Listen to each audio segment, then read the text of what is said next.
we were wrapping up the tour and we were in New York. And Jamil calls me really late one night and he goes, I think he may have been drunk. And he calls me and he goes, he's like, Tyler, I just got approval to fly to Toronto to help me with OVO Fest. Book a flight immediately. Wow. Were his words. And it was maybe like 2 a.m. in New York. I booked a 6 a.m. flight to Toronto from New York. I got the first available flight and I was like, I'm getting there before someone changes their mind. What's that feel like when you get that call? Time to go. Again, time to play. It's like getting called up from minor leagues to go play. It's like, this is what we've been training on. Time to go actually perform now. And I showed up. I drove straight to the rehearsal facility. I was the first one there. Set up my thing. You know, I told Jamil I was there, you know, ready to work, whatever he needed. And we just got to work. And it was about probably 4 to 5 days in the rehearsal facility, preparing OVO Fest. And, you know, that's when you're meeting the crew and Future the Prince was there. And you're meeting all these people. And I think Drake came in like that 4th or 5th day, you know. So then it really starts to set in like, all right, we're here. Like, yeah, when he's there. Yeah. Yeah. And you're meeting all these people. You know about these people as well too, because you're moving, you know. And so I knew who every artist assistant was, agent, how important road manager. How important was that to understand who everybody was? Super. You know, doing that research and understanding, because you may be waiting in line at a bathroom and their agent's right there, and you could spark up a conversation to where when they see it the next show or when they bring your name comes up, they go, oh, I met Tyler. He was really nice. Like, I like that guy. Yeah. Just takes that for an artist or a manager to be like, oh, cool. Like, he's rubbing off on people already. You know, and so I knew who everyone was around the artist that I was involved in or wanted to be involved in, or just, you know, I tried to do as much research. I literally had a whole spreadsheet of every artist and their A&Rs and managers and agents and assistants, things I could find. That's a great idea.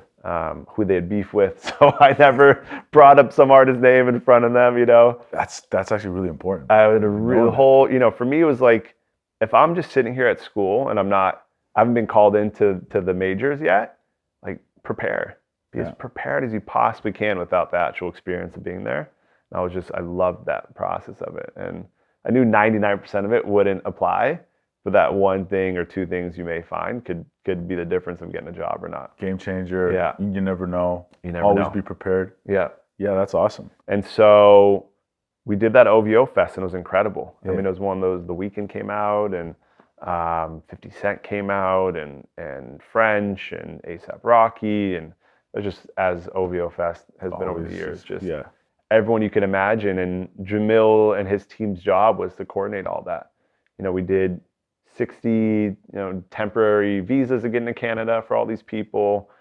Some people 5 of them can't cross, but get over. Exactly, yeah. A couple people couldn't get across. We're calling the border. Yeah. Shout out the Kushners. They were always there to, I don't know if you've ever worked with them, but no, they're immigrant attorneys that do that whole. Oh, they're the ones. Okay, they're the ones. Okay. They're the ones that make them possible. I should know that being from Toronto. Okay. The Kushners. But incredible experience, yeah, and just immediately in it. Yeah. And nothing, I always tell people too, I never asked what was my job title. I never asked what I was getting paid. I never asked those sort of things. I was just there to do the work. And I knew if I did a good enough job that those things would eventually come. It's tough, and not everyone could be in that situation. I'd worked jobs in college to save money for when those things happen, that it wasn't about getting paid, but the experience and opportunity. Mm-hmm. But I think that was another big thing too, was that Jamil was always like, I felt comfortable having you there because you were just there to do the work. And so that was another really important thing for me, but it was an awesome summer. And then how long were you on tour? So I just did OVO Fest and I flew back. And started my senior year, that end of that August. Let me ask, you know, for our generation, many generations, I mean, just across music, you know, Drake is one of the greatest. Mm-hmm. What makes that team so great from your perspective and what you see? You don't have to go into the details, but like just from like observation, because you've been around a lot. What makes that team so great? And what do you take away from that? Starts with Drake. So the artist for sure. Artist for sure. His awareness to situations, people, what's happening is just so dialed. Mm-hmm. And he's one of those people that really, really pays attention to such a high level and degree. Yeah. And it shows off. It's, you know, it's why he is who he is. Yeah. So it always starts with the artist. Yeah. Another thing that I always really loved and respected was there was never one person trying to do everything on the business side. And so he had a lot of really talented people that he empowered, and he empowered certain people, and then some people you realize it's not meant for them, but he empowered people he trusted, and he empowered different people to run and be a part of different sides of the business that I always really respected. So it was never just one person trying to do 10 jobs. Yeah. You know, for example, it's like it's hard to, you couldn't manage him and run his record label, for example. Right. Right. It's like those are two very separate things that need attention and focus once they scale to a certain side. And so really, you know, his ability to identify people he trusted to build with and delegate was, I think, what ended up being why there's so much longevity there. I always find that like super impressive about his career is that him putting those people in this position and empowering them who might not have all the expertise, or they weren't the experts in the business. You know, they were just people like he trusted, as you said. Yeah. He put them into play and position because he believed that there was something there for that person. Yeah. And look at just how many of those individuals have actually gone on to have incredible careers from, you know, I mean, just Oliver, Future, Chubbs. All of them are legends. And, all of them. Yeah. And shout out to all of them. And I've Mr. so much. Morgan as well. I mean, Morgan's been around, you know. Shout out to Morgan, but he's been around forever. I've so much gratitude for coming through that, and that being my like graduate school and your graduate school is like at the elite.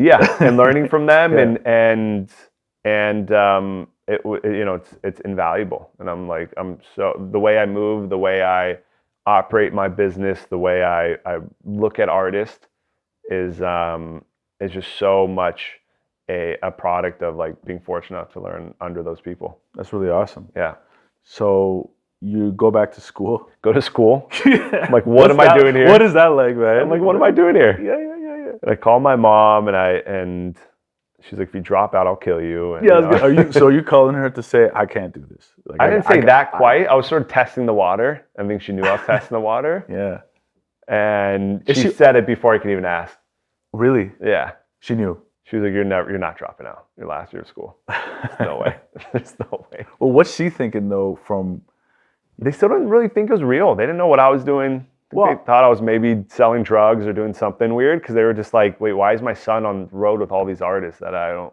And Drake wasn't, by every means, he was big culturally, but he wasn't a household name like parents and stuff. Yeah, this is 2012. He just dropped Hold On, We're Going Home and those records, which was sort of the start of that. Nothing was the same. Correct. Yeah. And so it was the start of that. So he wasn't like, I think my mom had heard his name maybe, but there wasn't the like mass appeal that there is now. Mm-hmm.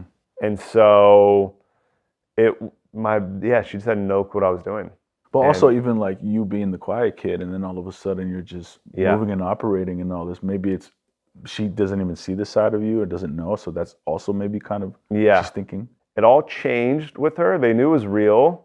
And it all really changed when we went to, I think it was 2014, and Drake had promised someone to come out during their set at Coachella. It was Jhené Aiko. Yeah. And shout out Jhené, she's incredible. And Drake and Rihanna were together at the time. And they'd done the VMAs or something in New York. Mm-hmm. And they were flying into Palm Springs for him to come out during Jhené's set. Drake's that sort of a guy, by the way, to fly halfway across the country to come out do 2 songs on someone's set if he promised it. He's literally that sort of a guy, one of a kind. And they landed a bit early, and his road manager called me and it was like, hey, we're here a bit early. We don't really want to be on site, a lot of activity. Like, you're from here, right? And I was like, yeah. My house is actually down the street from Coachella. And they're like, cool, can we all just hang out there until it's time to go over? I was like, yeah, sure. Let me just like tell my mom. So like, oh, mom. Wait, who's telling you this? This is... It was actually Anthony. Okay. Anthony, yeah. Okay, yeah. Anthony calls me and I'm like, Mom, there's like people I work with coming. Just like, be normal. And she was like, shut up, or whatever. And so in come what looked like the president. It was 8 black SUVs. My little neighborhood I grew up in. How come Drake and Rihanna in my house that I grew up in? Oh, and my mom just like froze. She was just like fully dumbfounded and started like baking cookies. I think she asked Drake to do the dishes. Like, really, that's amazing. And we all ate and hung out and spent probably like an hour at the house, and then went to the festival. But that was a moment where my mom was like, "Oh, I think my son's doing something." Why didn't you drop out earlier? By then I was a month away from graduating. So, and something I'd skipped was I started my senior year, and I helped out a couple of Drake shows. He did the, I think it was like "Would You Like a Tour" was the name, and Miguel was an opener. I think Future was an opener, and Party was as well. First time I met Party was the show. Was through there, okay.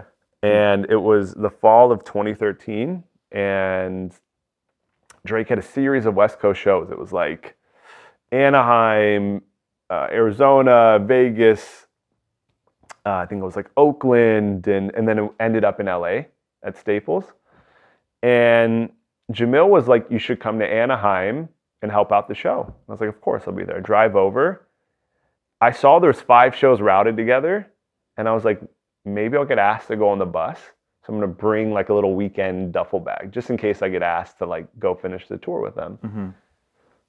We do the show, everything. I'm walking Jamil back to his bus, and he's literally standing in the doorway being like, and he goes, "Hey, Ty, do you like have stuff with you? Do you want to just finish the tour with us?" And I'm like, "I got my bag in the car." I pull out my bag.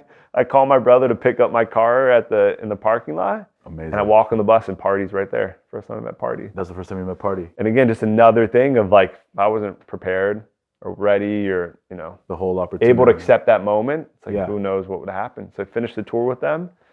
Couple key things that I think developed some trust with me further in the OVO team. Yeah. And that winter, they asked me to come on the team full time and start touring with Drake and all them.